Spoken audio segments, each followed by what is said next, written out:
One company, Chuck, moving very much in the other direction, starting around 10:30 a.m. on Friday, was a little company named Zillow. Their stock sold off by a little bit more than 18%. I know them. They're the ones who lost $1 billion back in 2021 trying to flip homes during the biggest bull market for homes in U.S. history. Correct. But their fundamental way that they have made money over the past is by selling advertisements to agents on real estate, specifically a lot of buyers agents who want to represent buyers in real estate transactions. And on Friday, I think right around 10:30 a.m., you had the announcement of this settlement with the National Association of Realtors.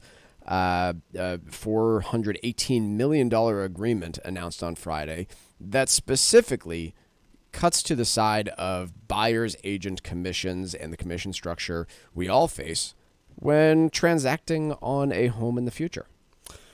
And in terms of what this fundamentally means, I think I struggle to see how it's going to change too much, quite honestly. And the reason why is that ultimately, I'll read a couple quotes from this Wall Street Journal piece. The landmark settlement is upending the home buyer's agent commission system. Okay, let's see. Some buyers pay their agents directly through a flat fee or hourly rate instead of relying on a seller to set the rate. Some sellers offer a lower commission to a buyer's agent than the current typical 2 to 3%. Customers like the flexibility of these new models, which can significantly lower the fees paid to a buyer's agent.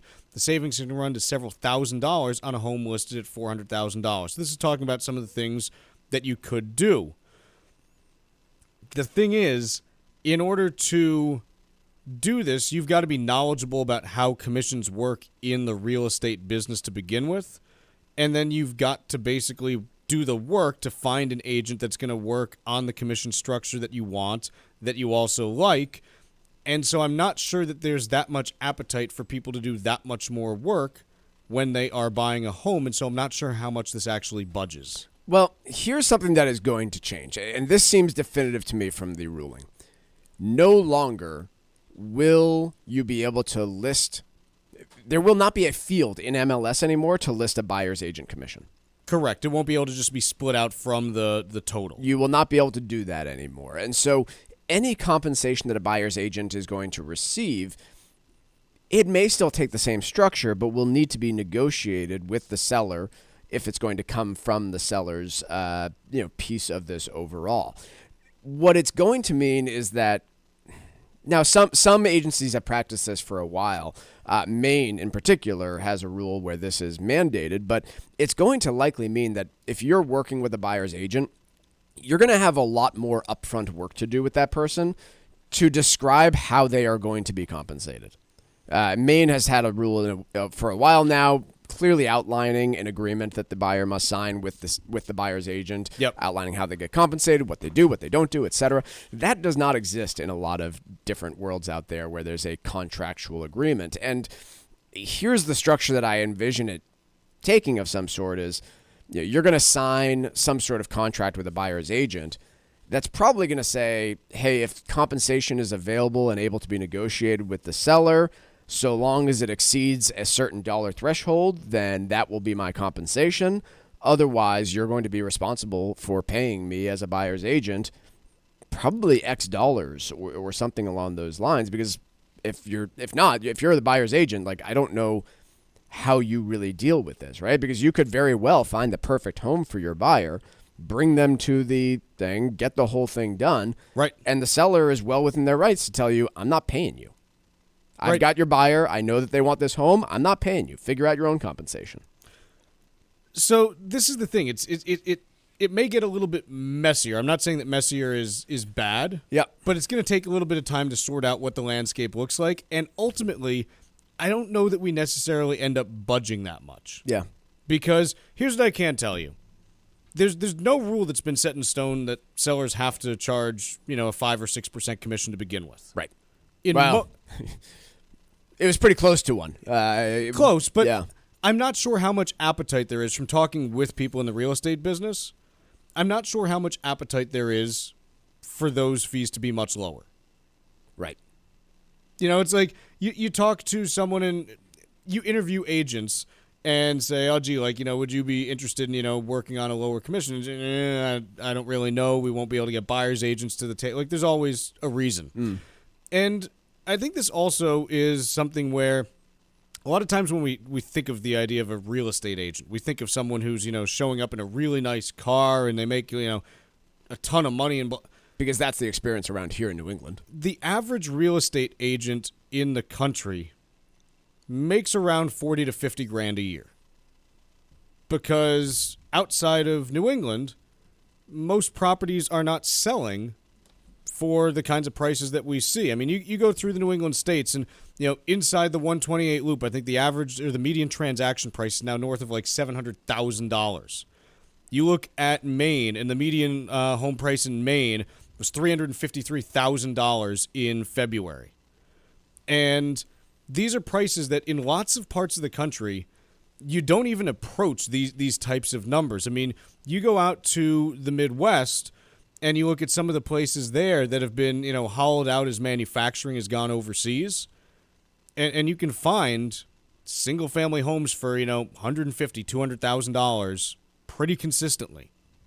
And so if you're saying, hey, I'm an agent out there and I just want, my 2.5% split, it's like, okay, you're getting $2,500. You got to sell 20 of those places in order to make 50 grand for the year.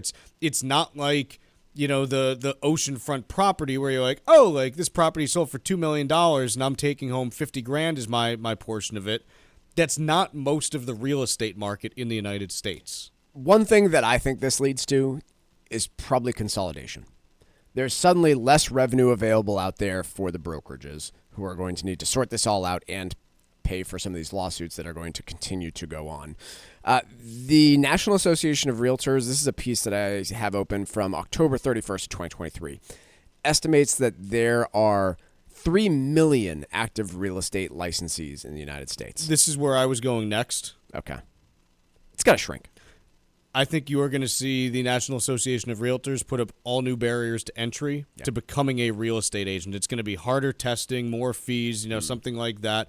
I'm not saying that this is good. I will. It's bad. It's bad that there will be more barriers to entry erected because ultimately competition is what will drive prices down. I generally agree.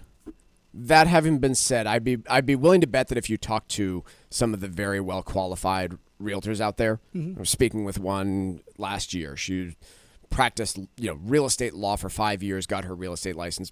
Clearly very qualified to do the job. Sure. I would imagine if I asked her, hey, do we have too many realtors out there, and some of whom don't really know what they're doing and are doing this part-time and maybe not be doing best by their clients?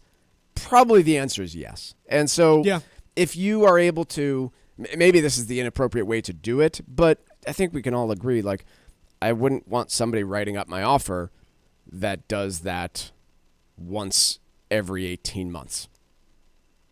Well, this is another piece where ultimately I am a big believer that in addition to a real estate agent, especially when you are buying a place, you should absolutely make sure that you have a real estate attorney that you are working with as well. Most states do not require you to have one.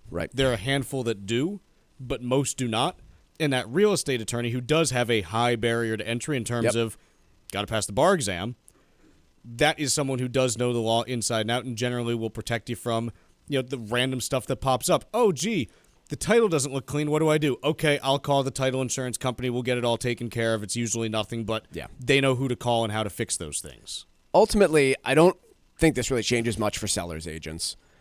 I don't know how it shapes out for buyers agents. I think one thing that I'm excited about is that I believe it will allow more choice for somebody who is well informed on the real estate purchasing process. But that's not the person who needs the agent. Agreed, but they've been forced into paying one anyway. Well, you're not forced into unless you I approached no, like in my experience, I would show up to an open house because I found the home. I would approach the agent and say, I'm interested in this home and I'm thinking about putting an offer onto it. If I come unrepresented, will the buyer retain that portion of the commission? And the answer most of the time was no, I'm going to retain that commission. But that's a different question that you're asking.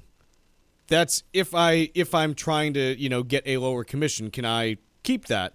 as opposed to, can I buy this home without an agent?